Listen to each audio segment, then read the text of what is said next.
আগে আমরা বিশ্ববিদ্যালয় বিরোধী যে জাতীয় ঐক্য রয়েছে সেখানকার যে প্রধান হাসনাত আব্দুল্লাহ কথা বলেছেন, বিভিন্ন রাজনৈতিক দলের নেতারা কথা বলেছেন, তারা বলেছেন যে বান্ডেল থাকলে প্রতি সেনমানিতে টাকা বাঁচবে। বিকাশ সেনমানি বান্ডেল কিনে জিতুন প্রতি লেনদেনে।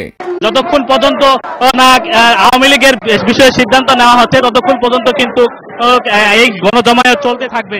এছাড়া অন্যান্য রাজনৈতিক দলের নেতারা কিন্তু এখানে সংহতি প্রকাশ করে রয়েছেন, তারাও কিন্তু বলছেন আওয়ামী লীগের বিষয়ে আজকে সিদ্ধান্ত নেওয়া হবে।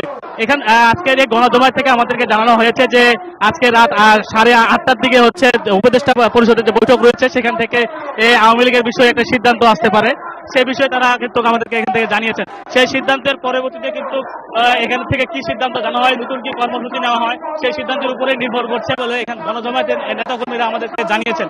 এখানকার যে আরো যারা সাধারণ জনতা রয়েছেন তারাও বলছেন যে যতক্ষণ পর্যন্ত আওয়ামী লীগের নিষিদ্ধ না করা হচ্ছে ততক্ষণ পর্যন্ত কিন্তু এই গণজমায়েত তাদের চলতে থাকবে। একই সাথে কিন্তু সারা বাংলাদেশে তাদের যে কর্মসূচি রয়েছে সেই কর্মসূচিও চলতে থাকবে বলে এই গণজমায়েত থেকে ঘোষণা দেওয়া হয়েছে। এ ছিল শাহবাগ থেকে সর্বশেষ খবর। ধন্যবাদ আপনাকে।